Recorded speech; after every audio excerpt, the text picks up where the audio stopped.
আমার রাসূল বলেছেন, আমার উম্মত শোনো শোনো, আমার সাহাবীরা, খোদা কি কসম, तमाम পৃথিবীর মধ্যে আল্লাহ রাব্বুল আলামিন যত সোনা রূপা খনি জহরত আল্লাহ রাব্বুল আলামিন দুনিয়াতে দিয়েছেন, যত দামি দামি আসবাবপত্র দিয়েছেন, গোটা দুনিয়ার সব দামি জিনিসকে যদি এক পাল্লায় রাখা হয়, খোদা কি কসম জান্নাতের একটা ইটের সমান হবে না। সুবহানাল্লাহ। আর মুজ্জুব বাহরুল কি বলতেছে, জান্নাতের বালাখালার দাম কয় দিরহাম? 1 দিরহাম। বলে পাগল মানুষ। বাদশার স্ত্রী তার ব্যাগ থেকে 1 দিরহাম বের করলেন, মুজ্জুব বাহরুলকে দিয়ে দিলেন। বাদশা ঘরে চলে গেলেন। ঘরে যাওয়ার পরে রাতের বেলা বাদশা যখন ঘুমিয়ে গেলেন, রাতের বেলা স্বপ্ন দেখে তিনি জান্নাতের মধ্যে হাঁটছেন, জান্নাতের মধ্যে হাঁটছেন। হাঁটতে হাঁটতে হাঁটতে হাঁটতে সুন্দর একটা ঘরের সামনে গেলেন। ওই ঘরের দুয়ারের মধ্যে চৌকাটের মধ্যে লেখা আছে বিবি জুনাইদা। এই ঘরের মালিক বিবি জুনাইদা। তিনি নাম দেখে অবাক হয়ে গেলেন। ঘরের দুয়ারে যাওয়ার পরে ঢুকতে চাইলেন। ঢুকতে যখন চাইলেন, জান্নাতের ফেরেশতারা বাধা দিল, বলে আপনি ঢুকতে পারবেন না। কেন? কেন?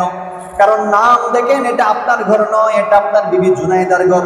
বলে আপনার বিবি জুনাইদার ঘর তো কি হয়েছে? আমি তো বাদশা, আমার বিবির ঘর আমি ঢুকবো। বলে বাদশাহী দুনিয়াতে জান্নাতের ঘরে আপনার বিবির ঘর হওয়ার পরেও আপনি ঢুকতে পারবেন না। সুবহানাল্লাহ।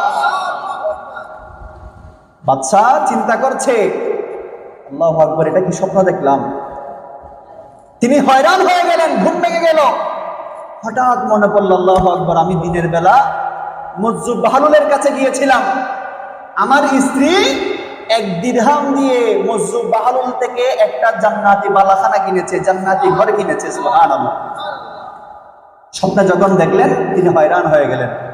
বলে 1 দিরহাম দিয়ে আমার বিবি জান্নাতি বালাখানা কিনে ফেলেছে। আর ঘুম হয় না রাতের বেলা।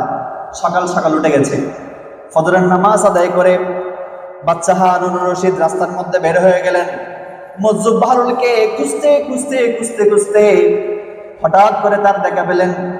বলে হুজুর, আপনার কাছে এসেছি। বলে কেন এসেছো? বলে গতকালকে আপনি জান্নাতের বালাখানা বিক্রি করেছেন। সুবহানাল্লাহ। আজকেও কি আছে? বলে হ্যাঁ আছে। বলে কেমন করে কিনবো? বলে অনেক দাম দিয়ে কিনতে হবে। হুজুর, কালকে না 1 দিরহাম দিয়ে বিক্রি করেছেন। বলে কালকেরটা কালকে চলে গেছে, আজকে বেশি দাম দিয়ে কিনতে হবে। হুজুর, বেশি দাম কত? আমার কাছে সোনা রূপা হীরা জহরতের কোনো অভাব নাই।